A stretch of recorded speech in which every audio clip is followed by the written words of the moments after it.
लगातार जो शिवराज सिंह चौहान हैं वो 18 वर्षों तक मध्य प्रदेश में शासन किया है। उनकी एक अलग एंटी इनकम्बेंसी थी। फिर केंद्र में जो सत्ता बीजेपी की है, मोदी सरकार है, उसकी अलग एंटी इनकम्बेंसी थी। चुनाव से के ऐन वक्त पहले केंद्रीय कृषि मंत्री नरेंद्र सिंह तोमर, जो देवेंद्र सिंह तोमर उसके बेटे हैं, उसके बारे में 10,000 करोड़ रुपए के भ्रष्टाचार का मामला उजागर हुआ, जो इसी चैनल पे अवेलेबल है, आप जाकर उसको देख सकते हैं। नमस्कार, मैं रंजन यादव, मेरे इस यूट्यूब मंच पे आपका स्वागत है।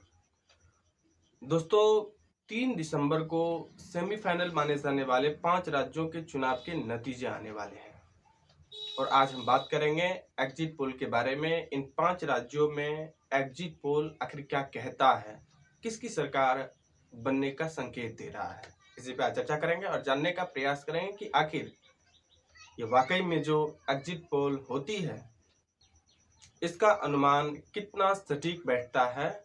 क्या ये वाकई में किसी राजनीति से प्रेरित होती है या फिर इन सब चीज़ों से परे उसका विश्लेषण 100% करेक्ट होता है। अब दोस्तों, एग्जिट पोल के बारे में पहले हम जान लेते हैं कि आखिर इन 5 राज्यों के बारे में एग्जिट पोल ने कहा क्या है। दर्जन भर से ज़्यादा एग्जिट पोल हैं और सभी का अनुमान सभी तरीके का है। मैं दावे के साथ कह सकता हूं कि किसी भी राज्य के बारे में सभी एग्जिट पोल ने कोई एक नतीजा नहीं दिया। हमने सभी एग्जिट पोल को देखा है और उसके बाद इस नतीजे पे पहुंचा है कि कहीं न कहीं सब झटा फेंक रहा है और इस प्रयास में है कि हम झटा फेंक रहे हैं। कहीं न कहीं लग गया तो लग गया, नहीं लगा तो ठीक है, लग गया तो ठीक है। कोई भी एग्जिट पोल किसी भी राज्य के बारे में ये दावे के साथ नहीं कह सकता है कि इस राज्य में इसकी सरकार बनती हुई नजर आती है, क्योंकि उसकी जो पहले का ट्रैक रिकॉर्ड रहा है कहीं न कहीं वो उसमें संदेह खड़ा कर देता है। हालांकि हम आज बात करेंगे एक्सिस माई इंडिया, जो इंडिया टुडे ग्रुप की है, कहीं न कहीं उसकी विश्वसनीयता 94, 95, 93 के करीब करीब रही है। उसका ये ट्रैक रिकॉर्ड रहा है। उन्होंने जो पहले पूर्वानुमान किया है, अनुमान लगाई है अपने गुणागणित के हिसाब से, उसमें 90% के अप्रॉक्स आप मान के चले कि उसमें सच्चाई नजर आती हुई दिखती है। पर क्या वाकई इस बार भी 90% उसका स्ट्राइक रेट रहेगा? पहले हम मध्य प्रदेश के बारे में जान लेते हैं। जो एक्सिस माई इंडिया, जो इंडिया टुडे ग्रुप का है, उसका जो अनुमान है, जो अपना गुणागणित है, उसके हिसाब से वो कह रहा है कि मध्य प्रदेश में बीजेपी की सरकार बनती हुई नजर आती है। पर क्या वाकई में ऐसा होने जा रहा है? 1 नवंबर को कमलनाथ ने, जो कांग्रेस के सबसे बड़े और दिग्गज नेता हैं, वहाँ 2 ही कांग्रेस के सबसे बड़े नेता थे जिसे हंसी मजाक में लोग कहते भी थे जय और बीरू की जोड़ी, कमलनाथ और दिग्विजय सिंह। कल कमलनाथ ने बाकायदा एक वीडियो रिलीज की, उसमें उन्होंने कहा कि ये जो एग्जिट पोल है कहीं न कहीं ये मध्य प्रदेश में कांग्रेस के लोगों और कांग्रेस के जो कार्यकर्ता है उसमें भ्रम फैलाने का प्रयास किया जा रहा है, एक माहौल बनाने के प्रयास की जा रही है और ये सरकार से प्रेरित है। कांग्रेस के जितने भी कार्यकर्ता हैं, जितने भी नेता हैं, वो सब मजबूती के साथ 3 दिसंबर को मैदान में रहे हैं। कांग्रेस पूर्ण बहुमत के साथ मध्य प्रदेश में सरकार बनाने जा रही है। ये बात कमलनाथ ने कही है। तो कहीं न कहीं और वाकई में जो चुनाव से पहले की जो सिचुएशन थी और जो पूरी परिस्थितियां बनी थी, क्योंकि केंद्र और राज्य की एंटी इनकम्बेंसी थी। लगातार जो शिवराज सिंह चौहान हैं वो 18 वर्षों तक मध्य प्रदेश में शासन किया है। उनकी एक अलग एंटी इनकम्बेंसी थी। फिर केंद्र में जो सत्ता बीजेपी की है, मोदी सरकार है, उसकी अलग एंटी इनकम्बेंसी थी। चुनाव से के ऐन वक्त पहले केंद्रीय कृषि मंत्री नरेंद्र सिंह तोमर, जो देवेंद्र सिंह तोमर उसके बेटे हैं, उसके बारे में 10,000 करोड़ रुपए के भ्रष्टाचार का मामला उजागर हुआ, जो इसी चैनल पे अवेलेबल है, आप जाकर उसको देख सकते हैं। और कई ऐसी चीजें थी जिसके बारे में लोग ऑन कैमरा भले ही बात ना करें, पर ये मानने से कोई इनकार नहीं कर सकता था। सब कहता था कि इस बार सरकार बदलने के मूड में है हम। पर अचानक ऐसा क्या हो गया कि रातों रात ये एग्जिट पोल वाले मध्य प्रदेश में बीजेपी की सरकार बनवा रहे हैं। वाकई में मुझे भी इस बात पर संदेह है कि मध्य प्रदेश में कैसे बीजेपी की सरकार बन सकती है। पर अब ज्यादा तनाव लेने की जरूरत नहीं है। 3 दिसंबर बहुत करीब है, कल 3 दिसंबर है और कल साफ तौर पे नतीजा आ जाएगा कि आखिर क्या हो रहा है। हालांकि मध्य प्रदेश में पोस्टल बैलेट में हेरफेर को लेकर के भी चीजें सामने आई थी, पर जो भी हो 3 दिसंबर को वो तो नतीजा आ ही जाएगा। अब हम राजस्थान के बारे में बात करेंगे और राजस्थान में हम सब जानते हैं कि कांटे की टक्कर थी बीजेपी और कांग्रेस के बीच।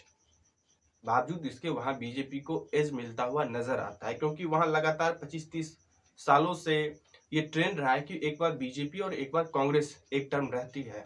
हालांकि कुछ लोगों ने ऐसा भी इस बार कहा कि सरकार हम रिपीट चाहते हैं। जिस तरीके से अशोक गहलोत ने जन कल्याणकारी योजनाओं को लेकर के लोगों के बीच गए और लोगों के बीच में उनकी जो लोकप्रियता थी, चाहे वो चिरंजीवी बीमा योजना को लेकर के हो, जो पहले 25 लाख कवरेज देता था और इस चुनाव में उन्होंने मैनिफेस्टो के माध्यम से उसको 50 लाख तक कवरेज प्रदान करने का काम किया। गैस सिलेंडर 400 में देने की घोषणा की, गोबर खरीदने की एक अलग योजना थी। वो तमाम सारी योजनाओं के वजह से अशोक गहलोत की एक अपनी छवि थी, अपनी लोकप्रियता थी और इसी वजह से कई जो राजनीतिक विश्लेषक थे उनका मानना था कि हो सकता है कि राजस्थान इस बार जो ट्रेंड था उसको ब्रेक करे।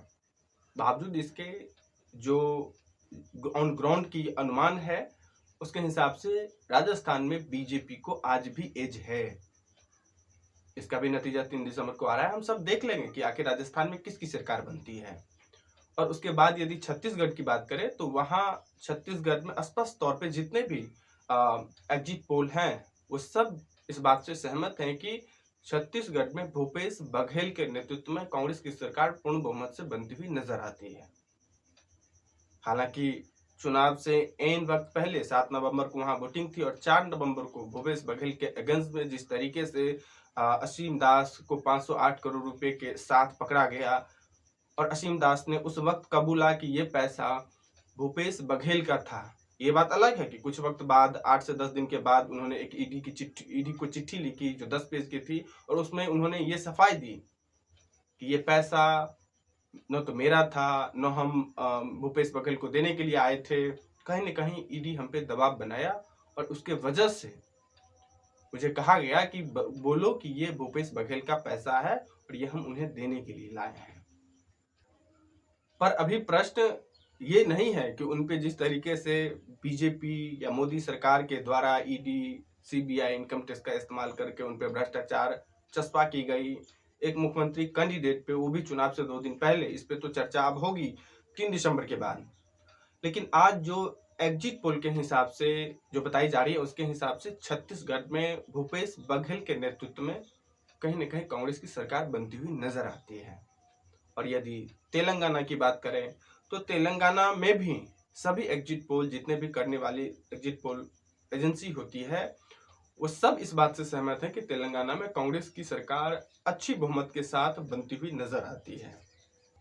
हालांकि आज से 6 महीना पहले कांग्रेस की ये स्थिति तेलंगाना में नहीं थी, पर बीआरएस के अगेंस्ट में एंटी इनकम्बेंसी और बीआरएस और कांग्रेस के बीच नजदीकियों को लेकर के जो प्रश्न राहुल गांधी ने उठाया और कहीं न कहीं नरेंद्र मोदी के भाषण के बाद जो दोनों एक लिंक एस्टेब्लिश होता हुआ दिखा, जब नरेंद्र मोदी जी कहें कि केसीआर ने दिल्ली में आके हमारे पास दोस्ती का हाथ बढ़ाया।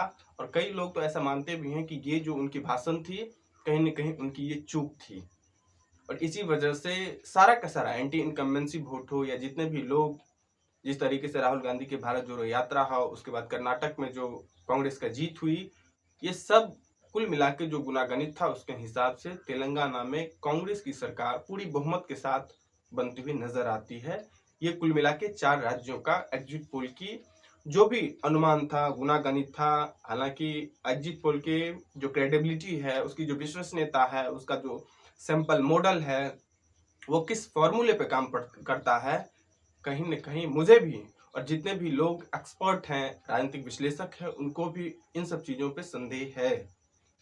पर इन सब चीज़ों पे बात करने के लिए 3 दिसंबर के बाद बहुत समय पड़ा हुआ है। हम इस पे एक-एक करके विश्लेषण करेंगे और जानने का प्रयास करेंगे कि आखिर ये जो एग्जिट पोल है, इसका बिजनेस मॉडल क्या है।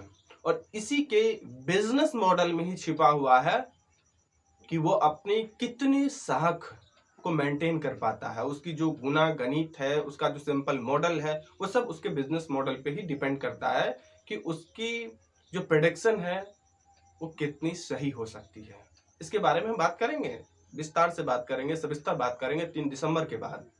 और एक और राज्य जो नॉर्थ ईस्ट का राज्य है मिजोरम, उसमें अभी तक एनडीए का सरकार था, बीजेपी सरकार में शामिल थी, लेकिन मणिपुर में जिस तरीके से हिंसा हुई और उसको लेकर के बीजेपी और मोदी पे जो एलिगेशन लगाए गए हैं कि कहीं न कहीं उनकी इसमें लापरवाही थी केंद्र सरकार की, इसके वजह से बीजेपी की उपस्थिति मिजोरम में नेग्लिजेंस है, 9 के बराबर है। वहाँ मिजो नेशनल फ्रंट है, एक और वहाँ की रीजनल पार्टीज हैं और तीसरे नंबर पे कांग्रेस है वहाँ पे। और ऐसा अनुमान लगाया जाता है कि किसी भी रीजनल पार्टी के साथ कांग्रेस सरकार बना सकती है और सरकार में आ सकती है। तो कुल मिला के ये 5 राज्यों का जो एग्जिट पोल था वो ये रहा। और कल हम सब 3 दिसंबर को इन 5 राज्यों का जो चुनाव का नतीजा है वो आने वाला है, उसका इंतजार है।